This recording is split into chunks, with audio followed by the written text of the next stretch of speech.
దేవుని నామమున అందరికీ వందనాలు. ద్వితీయోపదేశకాండము 1వ అధ్యాయం.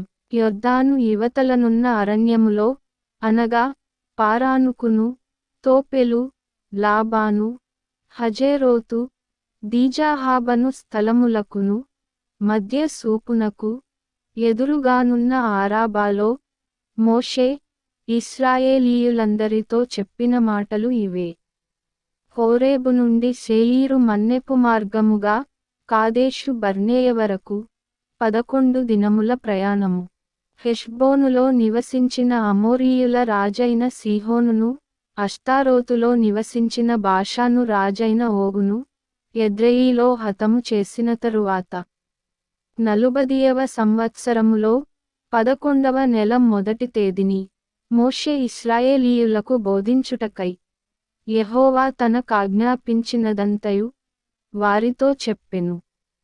యొర్దాను ఇవతలనున్న మోయాబు దేశమున మోషే ఈ ధర్మశాస్త్రమును ప్రకటింప మొదలుపెట్టి ఇట్లనెను. మన దేవుడైన యెహోవా హోరేబులో మనకు ఇలాగు సెలవిచ్చెను. ఈ పర్వతము నొద్ద మీరు నివసించిన కాలము చాలును.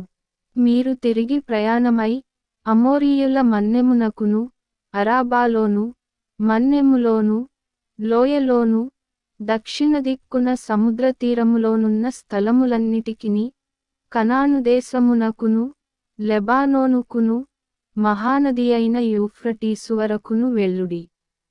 ఇదిగో ఆ దేశమును మీకు అప్పగించితిని.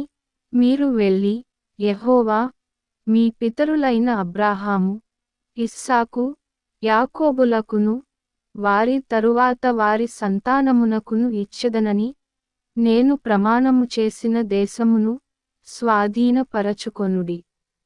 అప్పుడు నేను ఒంటరిగా మిమ్మును భరింపలేను. మీ దేవుడైన యెహోవా మిమ్ము విస్తరింపజేసెను గనుక నేడు మీరు ఆకాశ నక్షత్రముల వలె విస్తరించియున్నారు.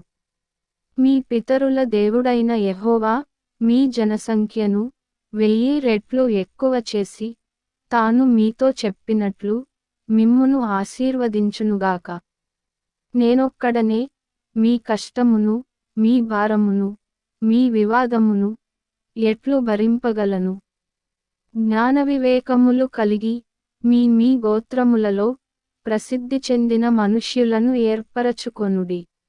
వారిని మీమీద నియమించెదనని మీతో చెప్పగా నీవు చెప్పిన మాటచొప్పున చేయుట మంచిదని నాకు ఉత్తరమిచ్చితిరి.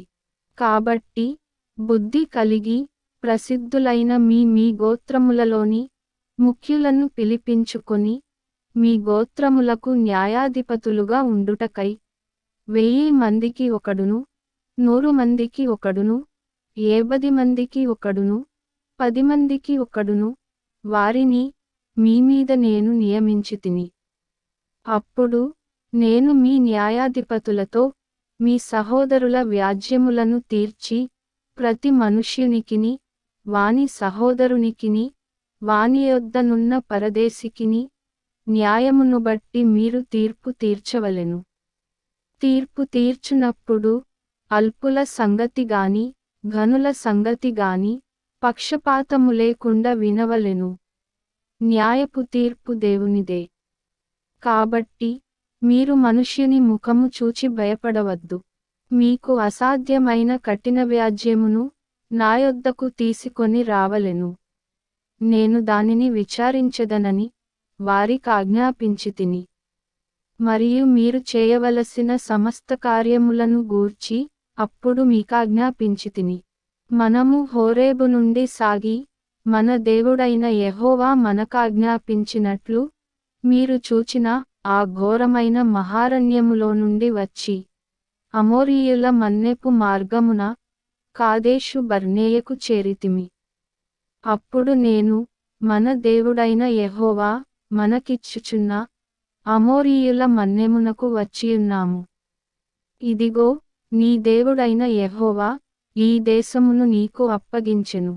నీ పితరుల దేవుడైన యెహోవా నీతో సెలవిచ్చినట్లు దాని స్వాధీనపరచుకొనుము, భయపడకుము, అధైర్యపడకుమని నీతో చెప్పితిని.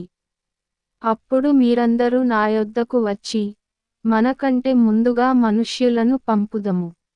వారు మన కొరకు ఈ దేశమును వేగు జూచి, తిరిగి వచ్చి, అందులోనికి మనము వెళ్ళవలసిన త్రోవను గూర్చియు, మనము చేరవలసిన పురములను గూర్చియు, మనకు వర్తమానము చెప్పుదురంటిరి.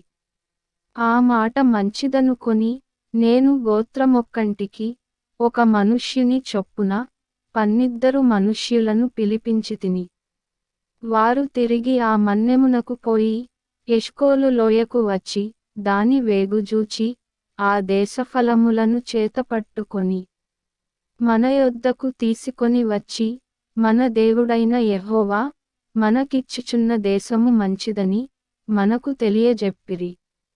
అయితే మీరు వెళ్ళనొల్లక, మీ దేవుడైన యెహోవా సెలవిచ్చిన మాటకు తిరుగబడి, మీ గుడారములలో సనుగుచు, యెహోవా మనయందు పగపట్టినందున మనలను సంహరించునట్లు అమోరీయుల చేతికి మనలను అప్పగించుటకు ఐగుప్తు దేశములో నుండి మనలను రప్పించియున్నాడు. మనమెక్కడికి వెళ్ళగలము?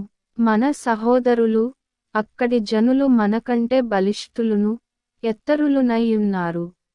ఆ పట్టణములు గొప్పవై ఆకాశమునంటు ప్రాకారములతో నున్నవి. అక్కడ అనాకీయులను చూచితిమని చెప్పి, మా హృదయములను కరగజేసిరని మీరు చెప్పితిరి. అప్పుడు నేను మిమ్మును చూచి, దిగులు పడకుడి, వారికి భయపడకుడి. మీకు ముందర నడుచుచున్న మీ దేవుడైన యెహోవా మీ కన్నుల ఎదుట ఐగుప్తులోను అరణ్యములోను మీ కొరకు చేసినట్టు మీ పక్షముగా యుద్ధము చేయును. మీరు ఈ చోటికి చేరువరకు మీరు వచ్చిన మార్గమంతటిలోను మనుష్యుడు తన కుమారుని ఎత్తికొనున్నట్లు మీ దేవుడైన యెహోవా మిమ్మును ఎత్తికొని వచ్చిన సంగతి మీరెరుగుదురని మీతో చెప్పితిని. అయితే మీకు త్రోవ చూపించి మీ గుడారములను వేయవలసిన స్థలమును మీకు సిద్ధపరచునట్లు రాత్రి అగ్నిలోను పగలు మేఘములోను మీకు ముందర నడిచిన మీ దేవుడైన యెహోవాయందు మీరు విశ్వాసముంచలేదు. కాగా యెహోవా మీరు చెప్పిన మాటలు విని బహుగా కోపపడి, నేను మీ పితరులకిచ్చెదనని ప్రమాణము చేసిన ఈ మంచి దేశమును ఈ చెడ్డతరము వారిలో యెఫున్నె కుమారుడైన కాలేబు తప్ప మరి ఎవడును చూడడు. అతడు పూర్ణమనస్సుతో యెహోవాను అనుసరించెను గనుక అతడు దానిని చూచును. అతడు అడుగుపెట్టిన దేశమును నేను అతనికిని అతని సంతానమునకును ఇచ్చెదనని ప్రమాణము చేసెను. మరియు యెహోవా మిమ్మును బట్టి నా మీద కోపపడి, నీ పరిచారకుడగు నూను కుమారుడైన యెహోషువ దానిలో ప్రవేశించునుగాని నీవు దానిలో ప్రవేశింపవు. అతడు ఇశ్రాయేలీయులు దాని స్వాధీనపరచుకొన చేయును గనుక అతని ధైర్యపరచుము. ఆ దినమున మంచి చెడ్డలనెరుగని మీ కుమారులు అనగా అపహరింపబడుదురని మీరు చెప్పిన మీ పిల్లలు దానిలో ప్రవేశింతురు. దానిని వారికిచ్చెదను, వారు దానిని స్వాధీనపరచుకొందురు. మీరు తిరిగి ఎర్సముద్ర మార్గముగా అరణ్యమునకు ప్రయాణము చేయుడని చెప్పెను. అందుకు మీరు, మేము యెహోవాకు విరోధముగా పాపము చేసితిమి. మా దేవుడైన యెహోవా మాకాజ్ఞాపించిన మాటలన్నిటిననుసరించి మేము పోయి యుద్ధము చేసెదమని నాతో ఉత్తరమిచ్చి, మీరందరూ మీ ఆయుధములను కట్టుకుని ఆలోచింపక ఆ మన్నెమునకు పోగా, యెహోవా నాతో ఇట్లనెను, యుద్ధమునకు పోకుడి, నేను మీ మధ్యనుండను గనుక వెళ్ళకుడి. మీరు వెళ్ళినను మీ శత్రువుల ఎదుట హతము చేయబడుదురని వారితో చెప్పుము. ఆ మాటలు నేను మీతో చెప్పినప్పుడు మీరు వినక యెహోవా మాటకు తిరుగబడి మూర్ఖులై ఆ మన్నెమునకు వెళ్ళితిరి. అప్పుడు ఆ మన్నెములో నివసించిన అమోరీయులు మీకెదురుగా బయలుదేరి వచ్చి కందిరీగలవలె మిమ్ము తరిమి హోర్మా వరకు శేయీరులో మిమ్ము హతము చేసిరి. తరువాత మీరు తిరిగి వచ్చి యెహోవా సన్నిధిని ఏడ్వగా, యెహోవా మీ మొర్ను లక్ష్యపెట్టలేదు, మీ మాట వినలేదు. కాగా మీరు కాదేషులో బహుదినములు నివసించితిరి. మీరు నివసించిన దినములెన్నో మీకు తెలిసినవి. ఆమేన్.